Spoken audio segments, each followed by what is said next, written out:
children are the fuel that drives the economy Absolutely. even more so, because who's going to drive ESCOM at the end of it, Yes. But children are not a political priority. And no. from devastating droughts in southern Africa to record-breaking heat waves in South Asia, these disasters have displaced millions, disrupted education, and left children reliant on aid. Evidence shows, both in South Africa but also globally, that if parents can get support for their how to care for their children in early childhood, you can really make a massive difference. Children are mentioned as a policy priority once in our budget policy Sure. statement. Never mind early development. Our youth dividend is recognised by economists, by decision makers as our most valuable asset. And we have simply failed to realise it. In Africa, there's going to be an estimated 1 billion children by 2050. Sure. We need to flick a switch for 1 billion children.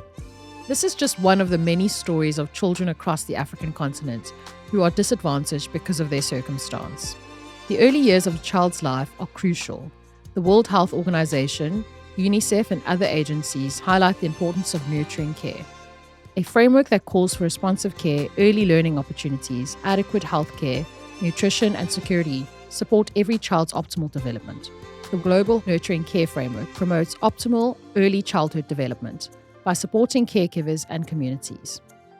This initiative, aligned with global health goals, is focused on creating environments that foster children's health, nutrition, safety, early learning, and responsive caregiving. Critical aspects of the framework emphasize emotional and psychological support for children from prenatal stages up to age 5. These efforts are vital as early childhood experiences significantly influence lifelong health, learning, and well-being. This idea is best summed up as, if we change the beginning of the story, we change the whole story.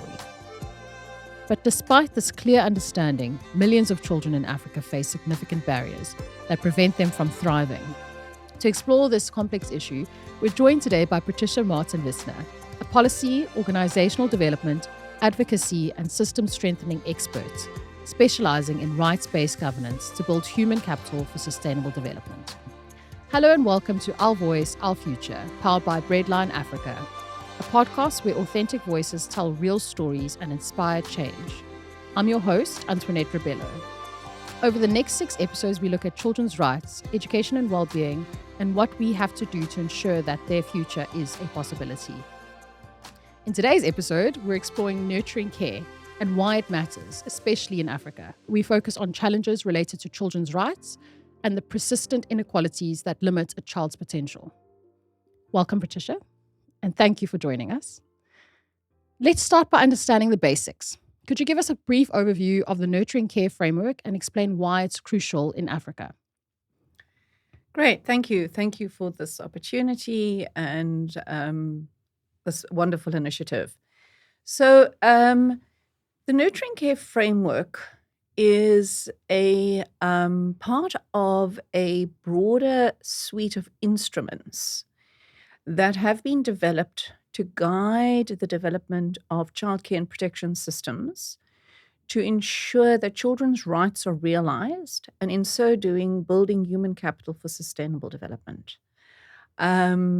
The obvious truth is that we will not have achieved sustainable development if we don't secure children's development.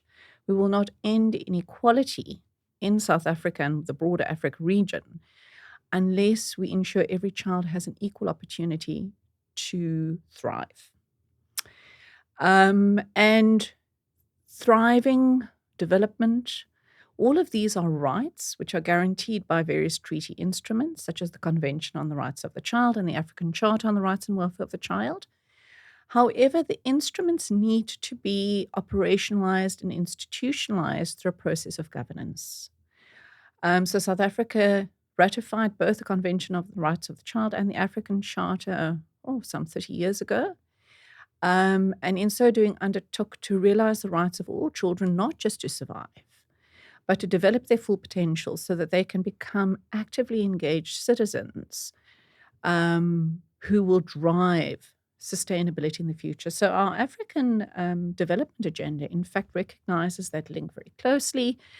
So what we have when we bring these two sort of pieces together, the rights and the development agendas, we have what is called a rights-based development agenda. And it is fundamentally dependent on realizing children's rights, the rights that I've mentioned. However, that is so much easier said than done. Because in order to realize children's rights to development, which is the most particularly important right when we're talking about sustainable development and transformation, is realizing those rights require, or those outcomes for children require that all of their interdependent social, economic, civic, and political rights are realized in combination. So everybody knows children has rights, and we'll often think of the obvious ones like education or protection or water and sanitation. But the reality is that children need to have all of those rights realized in order to develop their full potential. And that's why we call them interdependent rights. And when we start looking at how that is done in a national situation by governments, it's very complicated. Yeah. Because governments do not look at the child holistically. There isn't a department of children. There's a department of water, there's a department of sanitation, there's a department of education, there's a department of health. And of course, they're not only responsible for children, they're responsible for multiple pieces. So every one of these organs of state has a role to play, but they've got to act in sync. And they've got to make sure that every child receives the combination of services and support they need to realize all of their rights so that they may develop their full potential. The challenge is, there's a number of challenges, but in Africa specifically, we have a backlog, an historical legacy of large groups of marginalized families, communities, and children. This, of course, is a legacy of apartheid, of colonialism, and it is a very real legacy. And what that means is that if we look at the current situation across the region, across the sub-Saharan African region, only about 40% of children's potential is realized. There's actually an index that's developed by the World Bank. It's called the Human Capital Index. And it looks at to what extent, they look at a number of factors. They bring all of these rights together and they do this calculation. And based on sort of a scale of 0 to 1, they measure the extent to which children's potential has been developed by the time they exit childhood at the age of 18. Score of 1, you've developed the full potential of all children. 0, nothing. The global average is 0.56. Okay. The sub-Saharan average is 0.4. But that is an optimistic average as well, because when you start disaggregating those outcomes based on socioeconomic status, your historically marginalized children make up the vast majority of the 60% that are not developing their full potential. Yes. So those historical inequities have been passed down across generations. We call this the intergenerational cycle of poverty and inequality. So the challenge that we have is, how do we break that? And we know in South Africa, for example, it's really important. It's an incredibly important question, because since the transition to democracy, we've pursued a very deliberate pro-poor policy agenda, placing children at the center of that development agenda. Yes. And we have invested hugely in education and in health, far more than our counterparts in the sub-Saharan African region. But when we look 30 years later, we still are the most unequal country in the world, which means that we haven't achieved transformation. And the reason for this becomes very obvious when we look at what's happened to our Human Capital Index, Yeah. the extent to which we've changed the life course of children in this country. We've invested hugely. We've put enormous amounts of money into education, into health, less into the other critical areas. The sub-Saharan average for the Human Capital Index is 0.4. South Africa's only 0.43. But the really alarming factor is that score has not changed in 10 years. Sure. We've not made any progress in those improving the overall outcomes for children. Yes, we have achieved universal primary education. Mm-hmm. We've reduced gender inequalities in access to education. But when we put all the pieces together, it hasn't been enough to change the story. So a country like South Africa, middle-income country, we should not be sitting with the situation. And there's many other middle-income countries in sub-Saharan Africa. Two other countries which are in a very similar situation are our fellow countries in the Southern African Customs Union. It's Lesotho and Eswatini, the Kingdom of Eswatini. Exactly the same situation. And all three of us battle with very high and persisting levels of inequality. And the reason for that, the failure to achieve transformation, the failure to break out of that negative cycle, is because of the adverse circumstances into which children are born and live in their early years. It profoundly impacts and negates their future prospects for development. The early years are the most important years. We have to get the building blocks in place. Their rights have to be realized from conception, especially until the age of 2. We call it the first 1,000 days. If we miss that, what happens is development delays accumulate and build upon each other. And what we then see, and that's exactly what we're seeing in South Africa and the broader African region, is that about between 60 and 70% of young children are not developmentally on track by the time they reach the age of 5. That starts earlier, in fact, because we don't have a very good indicator for the children at the age of 2. Stunting is often used as a proxy indicator. Okay. Stunting levels are almost at 30% in South Africa for children under the age of 2. Can you just explain that a little bit further? Yes, sure. So stunting is where children are too short in terms of height for the expected height at their age. Okay. And it's a form of chronic malnutrition, which is brought about not by hunger, but by incorrect feeding practices combined with illness and related factors, circumstances at home. Now, the problem with stunting is that it's the height issue is not the issue. I mean, there's many of us that are short. Yes. So I was going to say, yeah. But what it is, it's when you look at the population average, it's a very clear indicator, a very good proxy indicator for delayed development or compromised development.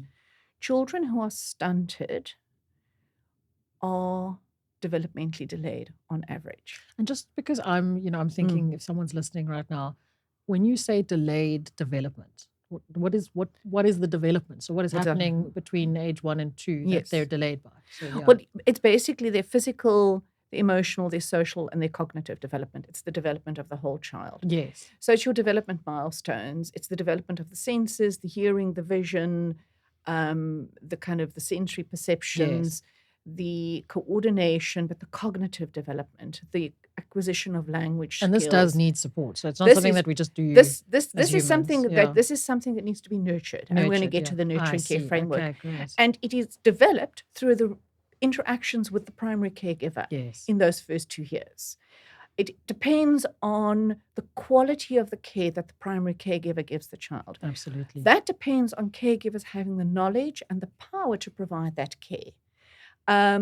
So firstly, knowing what that care is and what the consequences are is sort of the first requirement, and then providing it. But some of those elements of care cost a huge amount of money. Yeah. We know healthcare, hugely expensive. To feed your child a nutritious diet costs a lot of money. Yes. And I mean, the caregiver, so let's say the mother in this case, breastfeeding, is also not really... Exactly. Yeah. And so it's this, that's why we talk about this interdependence and how one has to look at the child holistically. So we'll get to the nurturing care framework in a moment, but so those early years of development are absolutely essential. If they are compromised in the first 1,000 days, it has an impact on the child's readiness for school. So children, or preschool. So children will then go from the home into a preschool, but they're already deeply compromised in terms of their ability. Yeah. Preschools are privately provided primarily in South Africa. Quality is really poor. So you have children who are already really disadvantaged going into a very poor situation. Often all they're receiving is care. They're not receiving early education where they need high intensity education because of that previous compromised development. So we have another layer, it compounds it, and the disadvantaged are set back even further. The advantage keep on running ahead. Then they go into school. And this is the reason why we hear these appalling statistics that by the age of 10, children cannot read for meaning. 80% of children cannot read for meaning. This has a huge impact on it, the poor early development outcomes. Then, of course, once they move into school, about 50% of children drop out before they get to grade 12. And a lot of the time it's because they are not coping. And that, of course, means that they are really compromised in terms of their ability to become economically active. Yes. But even those who finish school, what we find is because of these deep intergenerational kind of patterns of inequity, they might develop their potential by the time they reach 18. We combine all of these, but exercising that potential is another factor that then comes into play. So it's not enough to just develop the potential. They must then become actively engaged citizens, and they've got to become active parents themselves who provide nurturing care. And it's primarily women who do that across the continent. And what we find is that girls do better at school. They do better on the development trajectory. But once you get to that point of transition, they get excluded because of gender inequalities, harmful customary practices, in sort of gender unfriendly labor practices. And what we have in the country is something called a NEET rate. It's a rate that measures the number of young people between the ages of 15 and 24 who are not in education, employment, or training. It's a very good indicator of the extent to which potential is then exercised. Once again, South Africa, a middle-income country, has a NEET rate of over 30%, and it's increased, which is really high. So that means that we're losing, it's just... What's an average in a healthy developed country then? I don't want to give you an incorrect figure, but it's much lower. And it's probably the converse. But what's really worrying is that the majority of the people that are NEET are women. And that means that they're excluded largely because of their caregiving roles and responsibilities. And what that does is it starts that whole generational problem again, because then they can't earn, they have babies. And what compromises the ability to provide nurturing care is not just lack of knowledge, but there's a range of adverse circumstances which are particularly unique in the African context. And they deeply compromise the capacity for parents, especially mothers, to provide nurturing care, to know what that nurturing care is and to provide it. And it's factors like poverty, toxic stress, substance abuse, the enormously high levels of domestic violence and abuse that we have. So there's a large number of women, in fact, it's a majority of women, experience what is called toxic stress. And this toxic stress is pervasive and it's lifelong, and it affects the development of the fetus. It starts from conception. It rewires the brains of the babies, and that's where the development starts. In South Africa, we will all, and I think many other African countries, we all very much were worried about making sure Eskom worked, so that we could generate electricity, so we could drive our economy. And that has always been the number one issue or the number one priority in all our national development plans, in our budgets, that source, that fuel that's going to drive our economy. Children are the fuel that drives the economy even more so, because who's going to drive Eskom at the end of the day? Yes. But children are not a political priority. No. And we speak the speak. The evidence is there, but when it comes to the nub of the matter, if you look at our latest budget, National Medium-Term Budget Policy Statement here in South Africa, children are not mentioned as a policy priority once in our budget policy statement. Never mind early development. But in bulk infrastructure development, electricity generation, all of those issues are mentioned. And why do you think that is? It's because obviously those generate income. But the thing is, physically they can see the income almost. It's almost I like think children, I mean you can't that's see the the future million of the children. I mean, it's one of those things you're investing in. It's almost, I think it's similar, and I'm really just thinking out loud here, but it makes me think of like when you take out a life policy, or you take out like one of those financial you take out a fund or something that's you're not going to be able to experience. It's not for you. It's difficult to part with that money. Do you know what I mean? I think people can't wrap their heads around that you might need a disability facility, but you're not, you just because you haven't had the accident, you just don't think it's important. Do you think it's maybe similar to that, like where we can, Eskom electricity in the country, affects our business on a day-to-day basis. And so for us, that makes sense to then, complain about and invest in. And so you've got all these corporates and just normal individuals kind of seeing the importance in that. But children, especially if they're not children you see on a day-to-day basis and they're not yours.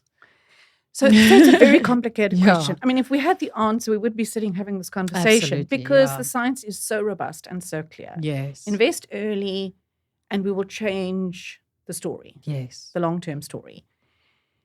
And I don't think it is even a case that we can't see the immediate results, because we are seeing a situation where we've got on the continent, the highest youth unemployment rates. Our youth dividend is recognized by economists, by decision makers as our most valuable asset. And we have simply failed to realize it. Sure. 60% of the youth dividend on the African continent is not realized. And that asset is sitting unemployed, not generating taxes, not building the economy, and in fact, increasing the future size of that proportion that are not actively engaged. So the numbers already are there. So I don't think it's that simple. The science is very clear.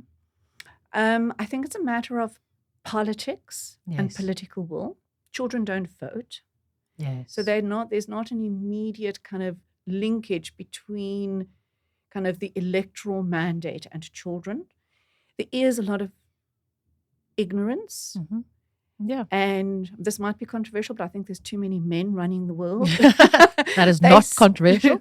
They are just completely, they have a No, I mean, different... put a lot more mothers on the table there. Women. Just women. Women. And this is Absolutely. why when we talk about transformation, we need women in leadership Yes. who bring a broader perspective to the understanding around social, economic, political and civic development. Yes. No, I say mothers only because, personally, when you describe child development, until I had my own child, witnessing how much happens in 1 year is very difficult to explain to someone. I think it's almost something until you've witnessed how much a child develops physically, emotionally, like all of it. It's one thing saying it and it's another thing witnessing it. But I agree with you, all women. I mean, it's instinctive for us, right? So absolutely. And I think we tap into a different set of skills and knowledge and kind of empathies when we make decisions. Yes. So there's multiple reasons, but I think largely it's around the complexity of governance. There isn't a magic switch. It's not like ESCOM that you literally can flip a switch and put it on. Yes. To change the life course in Africa, there's going to be an estimated 1 billion children by 2050. Sure. We need to flick a switch for 1 billion children. So, and of those, there's about 100 million that are not developing their full potential. So it's the scale and the complexity of the solution that needs to be operationalized through governance structures or government structures. And that's where the complexity comes in, because we need all of these different role players to understand what it is that needs to be provided to address these risks to nurturing care in all households. When you say all these, what departments are you speaking about? So it would be, there probably is not one department or one organ of state that doesn't have a role to play. Okay. So there's obviously the obvious ones: health, social development, home affairs, education. But there's transport, there's agriculture, there's environment, trade and industry, labor. I mean, we're talking about breastfeeding and sort of parental rights in the workplace. I mean,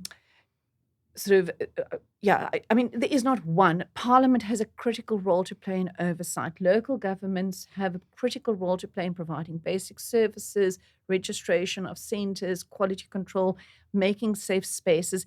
So it is a whole of government and a whole of society responsibility. So what we really need is very strong leadership, and that's one of the challenges. Yes. We need vocal, visible leadership that children's development is a national development priority. The way we have prioritized reducing unemployment, we need to see an equal priority placed on improving children's development outcomes. But we do need very strong leadership.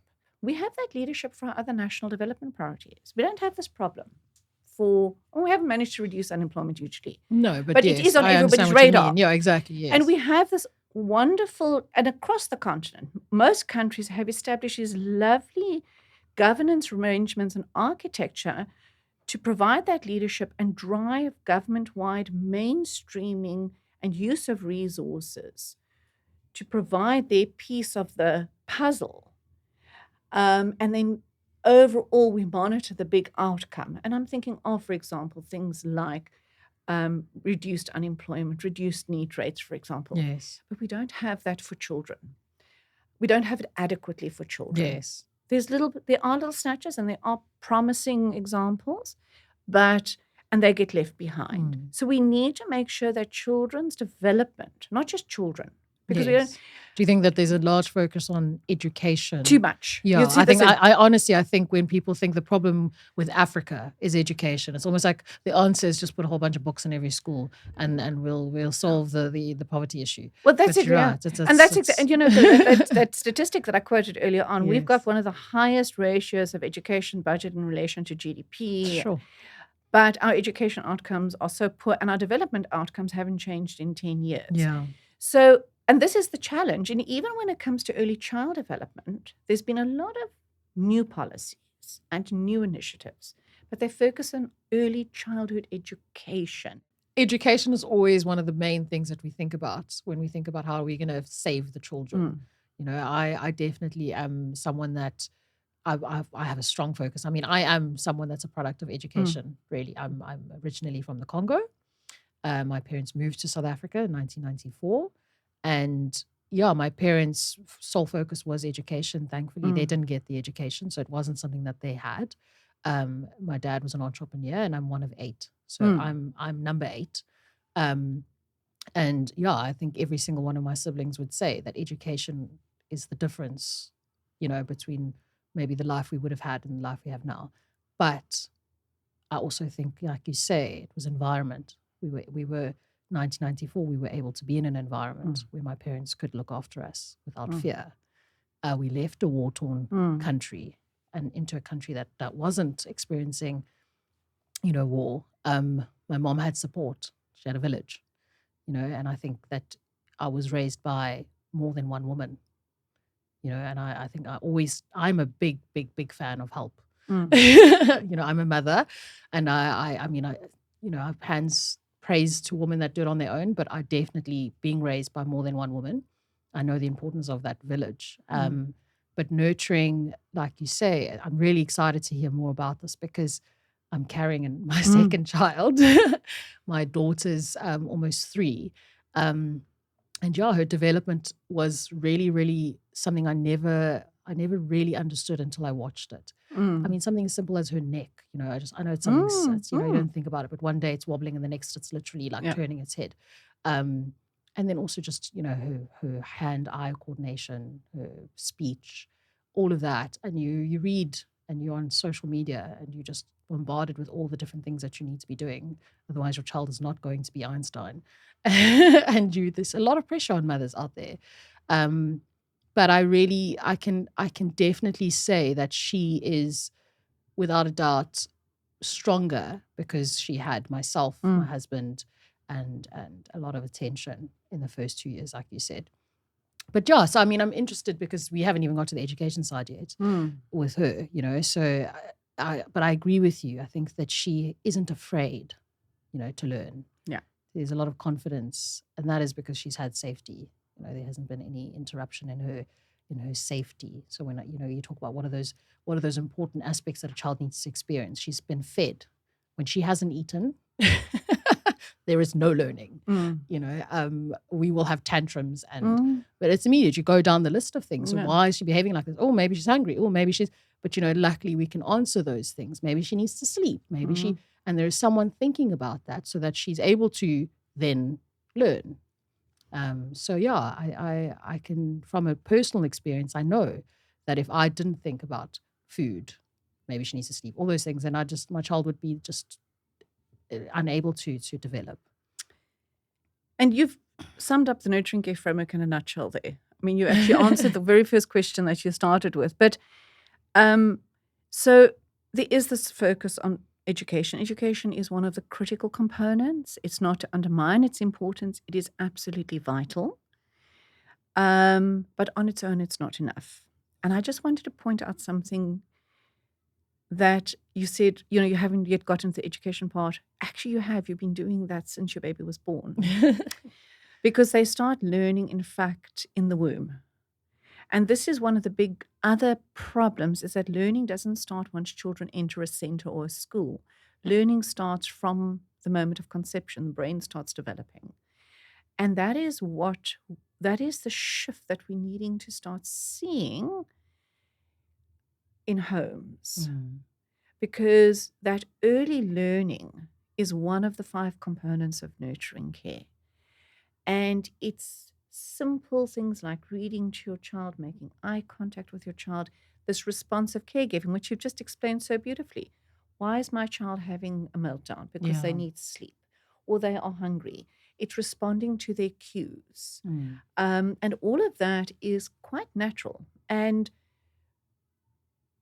the other biggest asset next to the youth dividend is the natural capacity for nurturing that women have.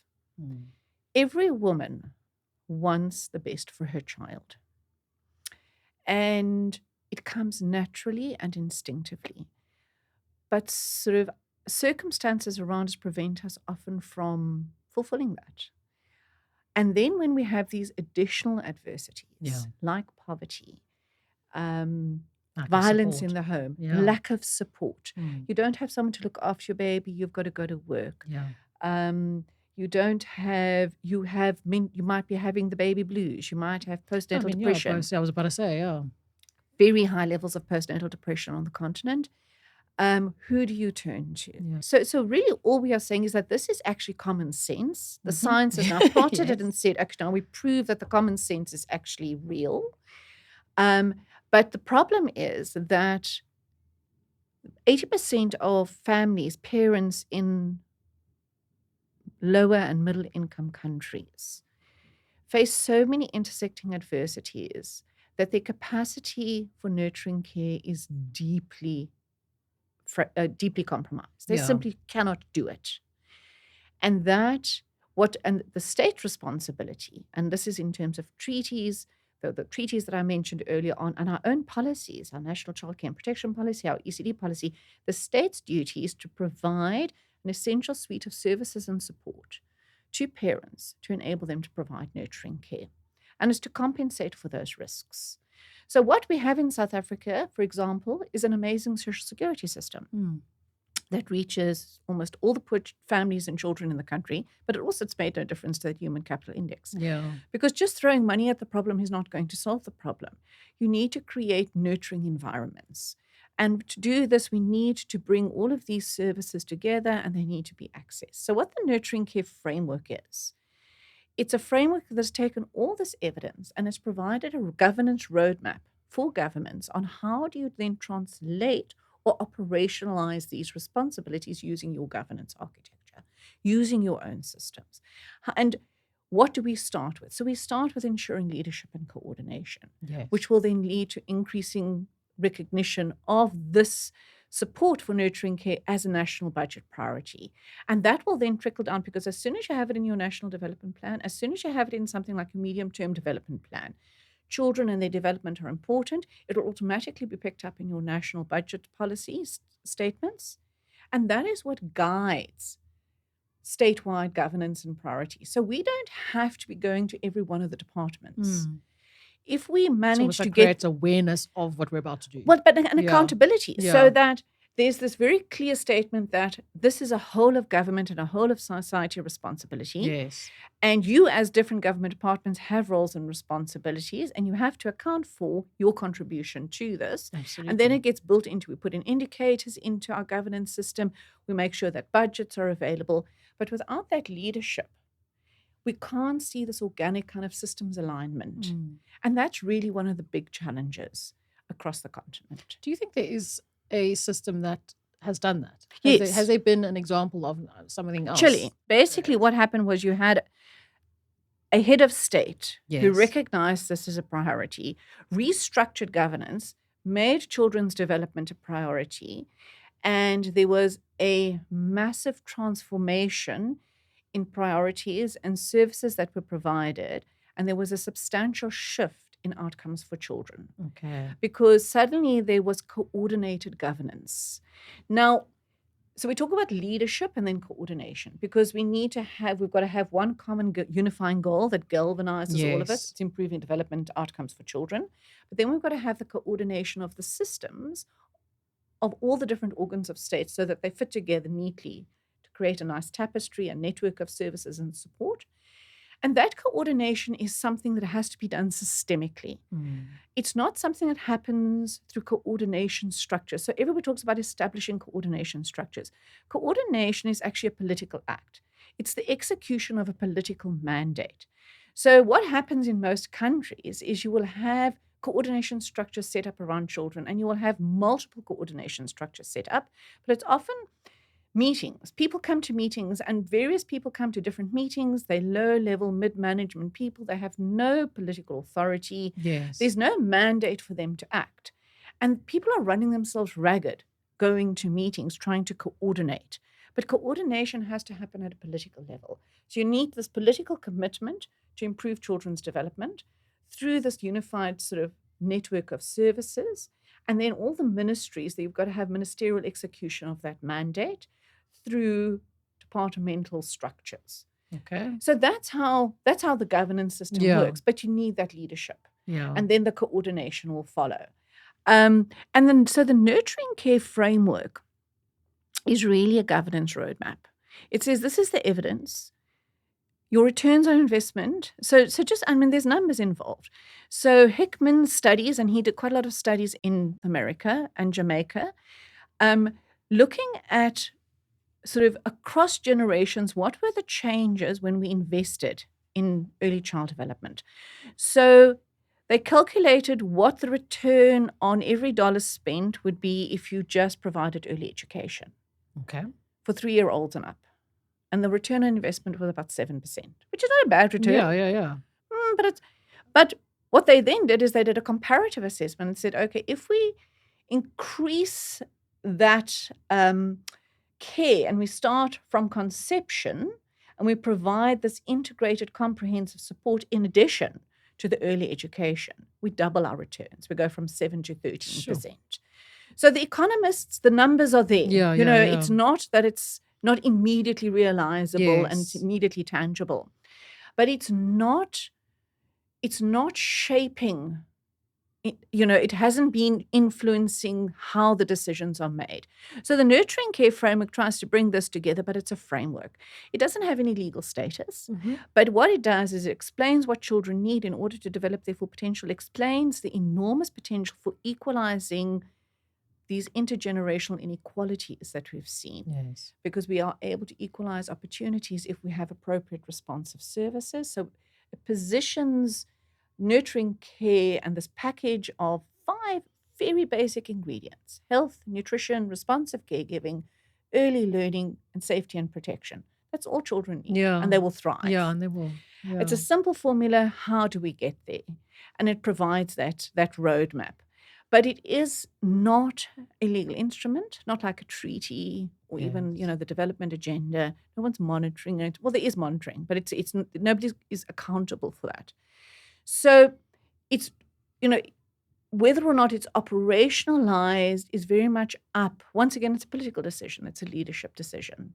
And this is where civil society is working very actively to get the nurturing care framework institutionalized into governance architecture in states so that we can start seeing improved support to parents to enable nurturing care. I just wanted to ask you to give maybe a practical example of, so if we're looking at those 5 examples, so maybe it's a practical, so what does the responsive care look like to a person on the ground?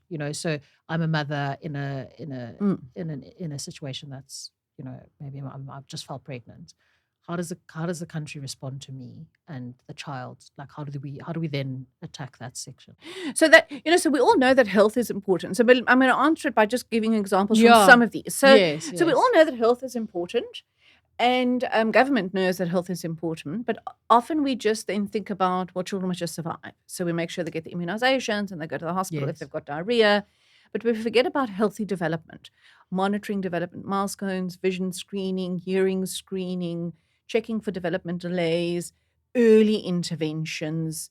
So that would be sort of a health sort of a health element to the health domain. Okay. And obviously, parents can't do that on their own. They need the knowledge, and the kind of support that would be necessary is through the health system, so that the health system doesn't just ensure babies survive, but that they thrive. And there's a whole lot of commitments that have been made around that. So, but parents need to know that those services are available, and the services must be available and of a quality and accessible. Nutrition is really complex because it's not just about, severe malnutrition. It's not about wasting. It's also about this chronic malnutrition, the stunting, and understanding what this actually means and how you can change or prevent it from happening. And it is about, we have a very high sort of the dietary diversity, or the proportion of children who receive the required dietary diversity to ensure optimal growth and development. It's very low. It's about 13%. Because we have poor sort of families, poor economies. It's easier. You go and buy a big bag of milli meal, you feed your babies, and your children pop, Yes. with a bit of gravy and maybe some meat as you go later on down the line. So it's about education as well, parental support and education through the health system while you're pregnant, having discussions, conversations, reaching out, having your network of support know about nutrition, know that exclusive breastfeeding is the best way around that. But then when we get to exclusive breastfeeding, and this is where responsive care comes in, because they're not separate. Yes. Feeding on demand is a form of responsive caregiving. Yes. You take your cues from your baby. You take your cues from your child. Children are kind of preset to let you know what they need in order to develop and to thrive. So babies will let you know when they are ready to feed. Co-sleeping, for example, is a form of responsive caregiving so that your baby feels comfort and support and security. Engaging with your baby, speaking to your baby, making eye contact with your baby.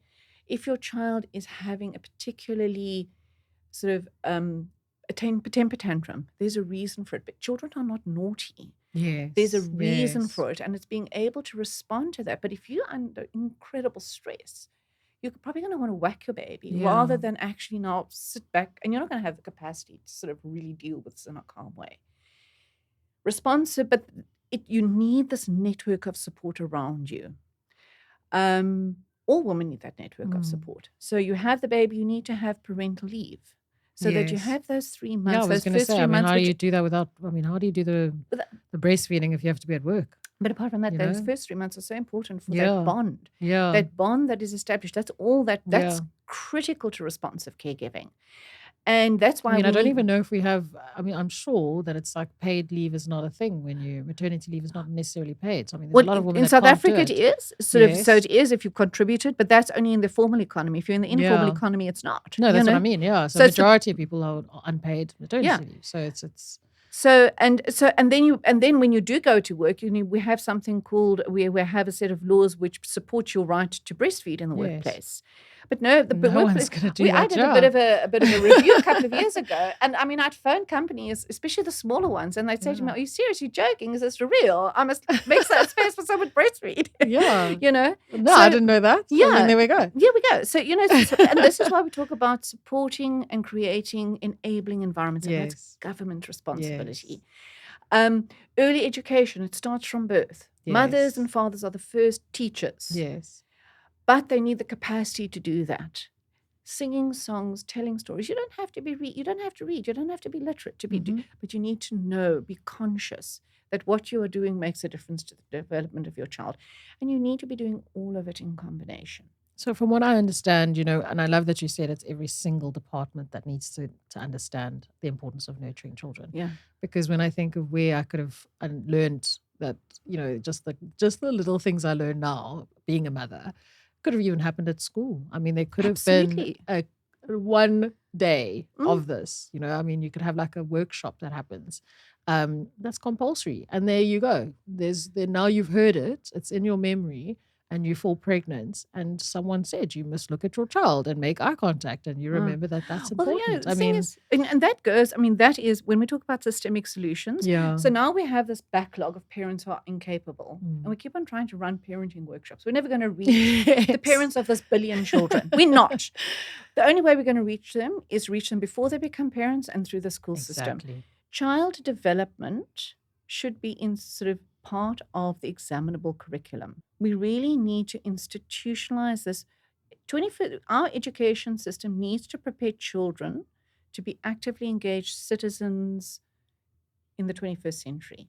Part of being an actively engaged citizen is providing nurturing care as a good parent. What about the person listening to this right now, or myself as a mother and about to have another child? What can we do today, to contribute to what you're saying, and to see this become future plans? There is so much we can do. So the beauty of the Nurturing Care framework is it talks about an ecosystem of care. It starts with the child, moves to the parents, moves to the family, to the community, and then we start getting national, regional, and international governance structures. So much can happen at the epicenter of that ecosystem. If we understand what nurturing care is, and we provide that nurturing care, inform ourselves, educate ourselves, but critically strengthen those care environments by extending that network of support, by providing support, by being supportive to each other. And it's quite simple. Just making sure that we have the support that we need and we provide the support, that parents and caregivers don't have to make difficult decisions about, do I give my child food today or do I send them to school? Or do I go to work today or is my child going to be safe? There is so much we can do at the individual level, at the family level, and at the community level to strengthen and make much safer, more nurturing environments available. Absolutely. Thank you so much, Patricia. Thank you to our listeners for joining in today. If you enjoyed our episode, please don't forget to subscribe, rate, and share. Join us for another essential conversation about children's well-being. Until then, thank you. Take care.